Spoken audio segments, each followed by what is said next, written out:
An alternate juror, yeah, the one who sat through every second of testimony, just spoke to CNN and dropped some serious insight. This man took over 350 pages of notes. That's not a typo. And now, he's finally letting the public in on what went down behind courtroom doors. He described the so-called freak-off footage as surprisingly tame, nothing violent or forced in his view. More like oil and vibes than anything criminal. Still, the emotional weight of Cassie's testimony hit hard. He believed her. And that surveillance video? The one showing Diddy and Cassie in that hotel hallway back in 2016? He called it very bad. But, technically, it didn't carry legal weight in this case. The big question he raised though, why wasn't Diddy charged with more? It's clear the jury had tough calls to make, and even this alternate said he likely would have landed on the same verdict. Here he goes.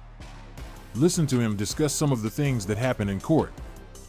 Joining me now is an alternate juror who was in the Sean Diddy Combs trial. George is joining us right now. This was 7 weeks of your life, hearing all of this testimony. You were an alternate, you did not deliberate, but did you agree with the final verdict?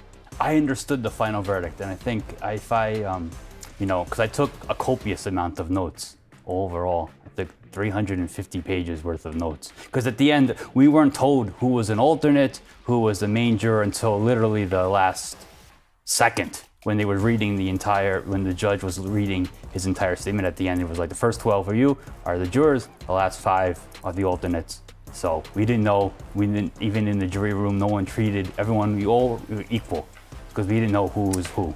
Would you have acquitted him on RICO? I think reading all my notes and looking back at the evidence, I probably would have reached the same conclusion as the other jurors. What was it about that charge? I don't, the thing with because we were asked and the judge had instructed us that we have to find him guilty beyond a reasonable doubt. Mm-hmm. And I think there was always a little bit of doubt in people's mind. And I think it was a tough case to prove, especially the first one. And there was always a little bit of doubt there, even from the beginning.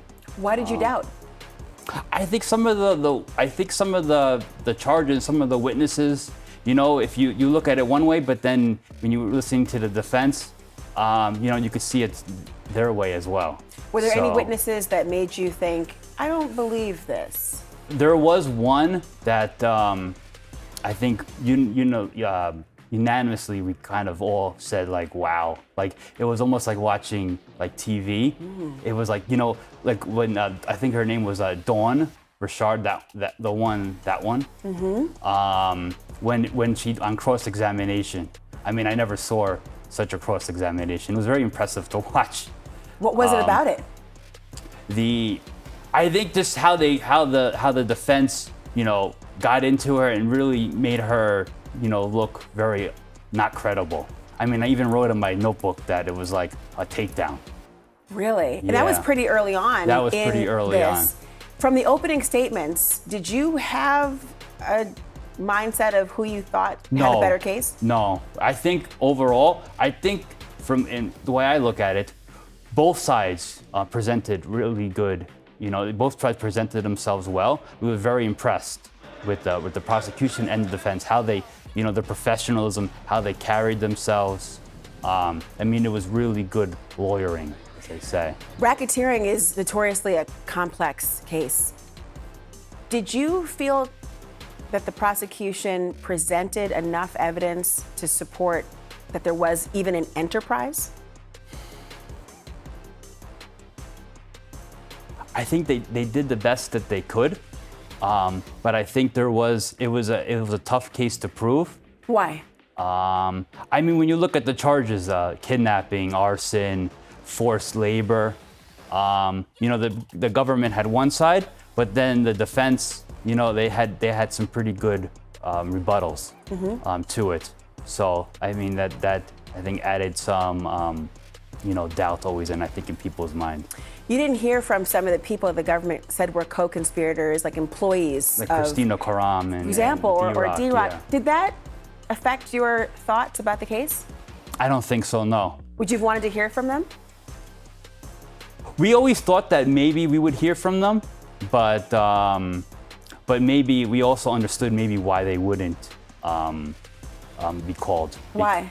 Because maybe they didn't want to testify, or they wouldn't really be proving the case, or maybe it would be not advantageous to be called. So, but honestly, we were just waiting till the end, until when the judge gave his instructions and how to interpret the law. Because I think everyone really didn't have anything made up, their mind made up, or in any way.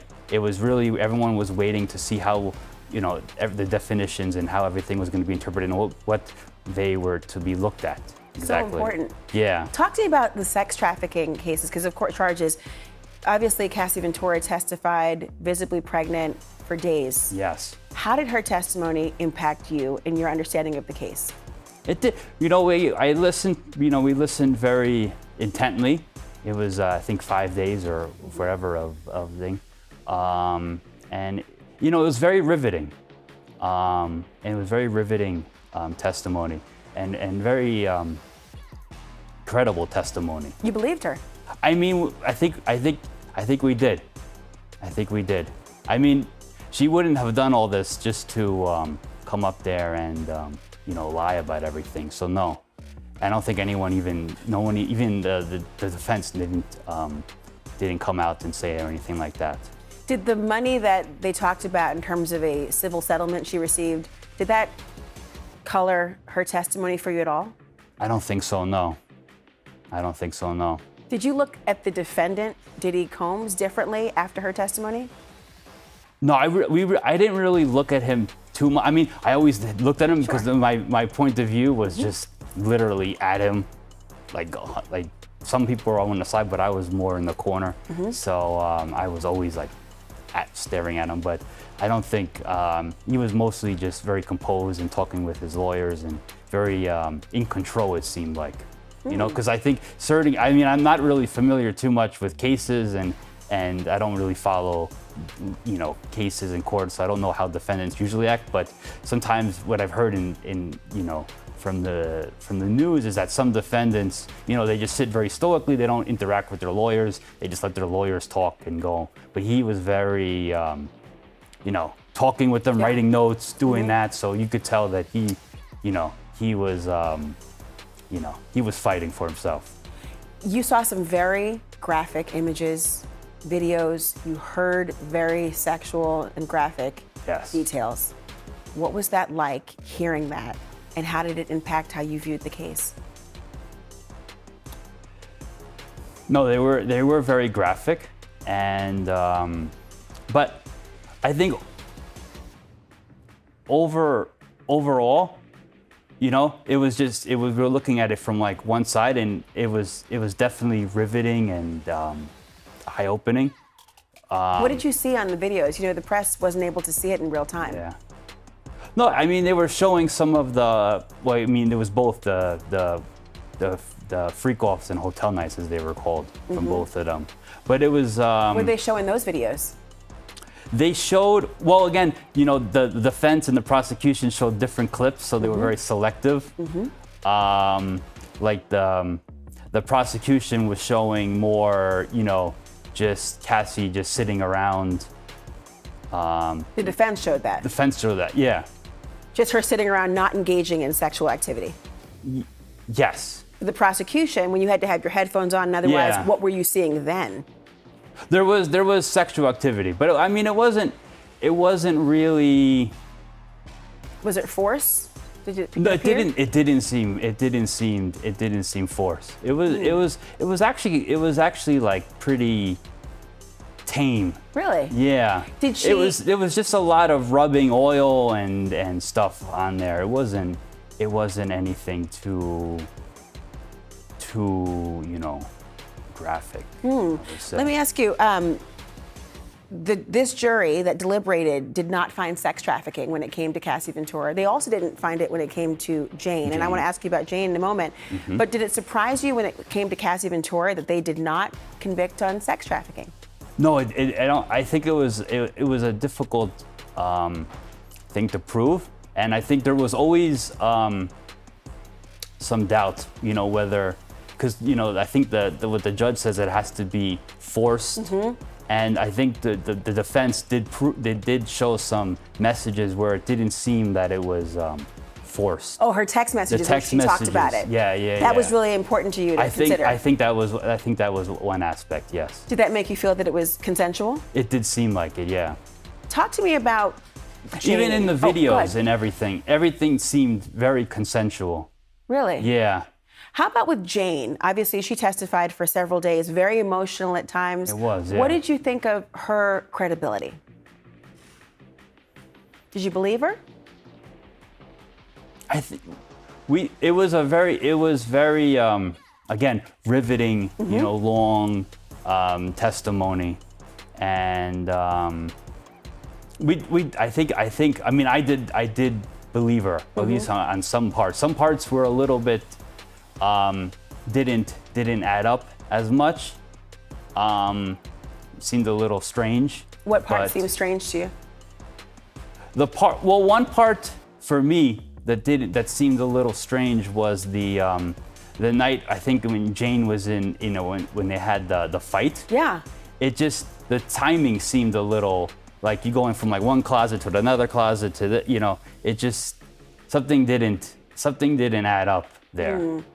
How about the impact when you heard that her rent was being paid or her lawyer is being paid by the defendant? Did that surprise you? That was surprising, yeah, and it was still being paid. What did you think when you heard that?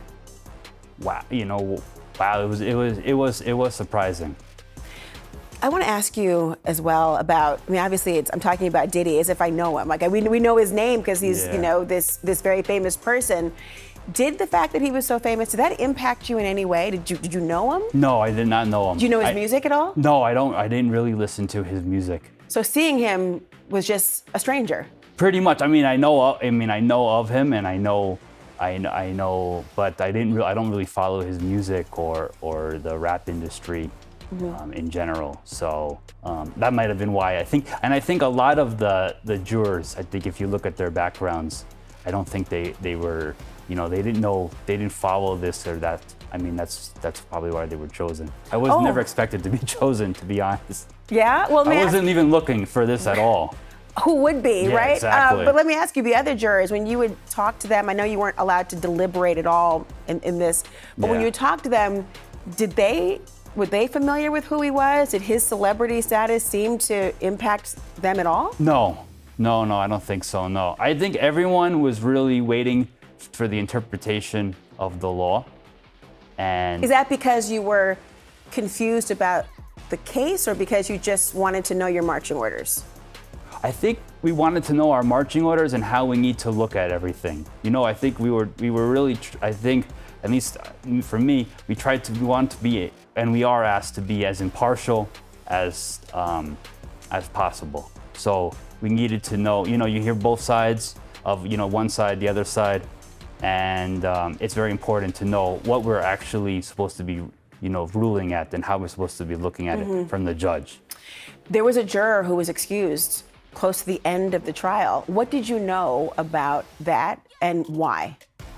We weren't told, what happened.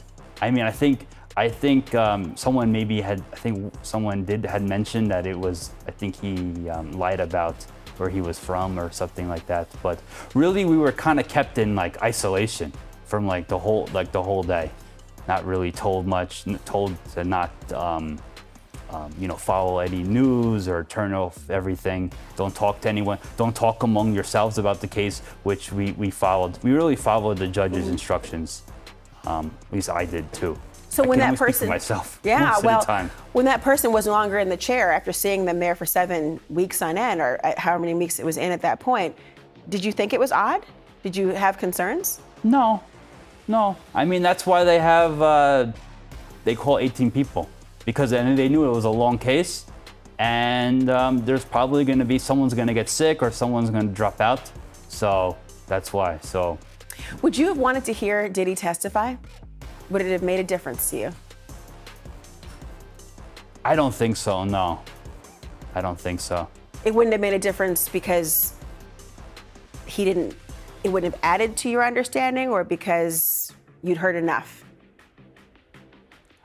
I think we heard enough. I don't know if it would have helped or hindered. I haven't really thought about that as much. Yeah. But I think it was really helpful, again, in the end, at least for what we were looking forward to, what I was looking forward to the most, was just the 61-page judge instructions of how we're supposed to be charged the law. They did find him guilty of those transportation to engage in prostitution charges. The prosecution was being very sarcastic and laughing at the idea that these men were just being paid for their time. How did you see that statement? You mean the defense? Well, the prosecution said that, well, yes, you're right. The defense said that they were being paid for the time. The prosecution was mocking that. Who did you believe? No, I think the evidence to show that there was the transportation of prostitution, I think was overwhelming, and that's why the jury found him guilty on those two counts. If you had been, because the prosecution, not only they showed the hotel records, the bank records, the flight information. For that, I think that they proved their case beyond a reasonable doubt. If for some reason you were to ever talk to Diddy, what would you tell him about how you saw this trial? To be honest, I really wouldn't want to talk to him or anyone associated with that. I just wanted to kind of tell my side of the story, but I really wouldn't want to, associate with him or any of the people that are with him. Can I ask you one more question? Sure. And it's about the video from the Intercontinental Hotel that you saw a lot. Yeah, it was. Was it a? Did you see it? Sometimes they did it like frame by frame by frame. What did you think of that? Did you see it enough? Too much? Too little? What? I mean, it was a very bad video. I think they showed it enough. I mean, they tried to show it both sides, and did it make a difference to you in the actual charges that you would have had to deliberate over? Because he wasn't charged with. He wasn't charged with domestic violence. No. Did that surprise you? No, because I don't think domestic violence is a federal crime. So. Did it cloud the way you saw the rest of the charges by seeing that video?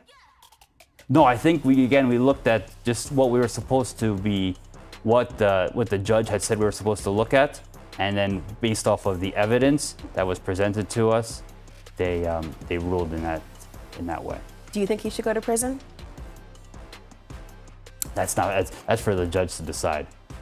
I mean, he was found guilty on both counts, so we're the sentencing is not up to us, and not up to me. It's up to the judge, who was we were all impressed with the judge and how he was. So that the jury, I can't speak for the jury because I was an alternate, but I think we all really much liked the judge on this case. We found him to be very fair, very stern. He was no nonsense, but the way he conducted himself, at least from what we saw, because again, we only saw the beginning, and they always had, when they had sidebars, they would have the white noise, so couldn't actually hear what's being discussed, but we were always impressed with the judge. Hundreds of pages of notes, weeks of trial. Thank you for telling us what you were thinking. No problem, thank you. This is No Filter News. Truth served raw, bold, and uncut. Hit that sub, stay loud, and catch us on the next drop. We don't fade out. We level up.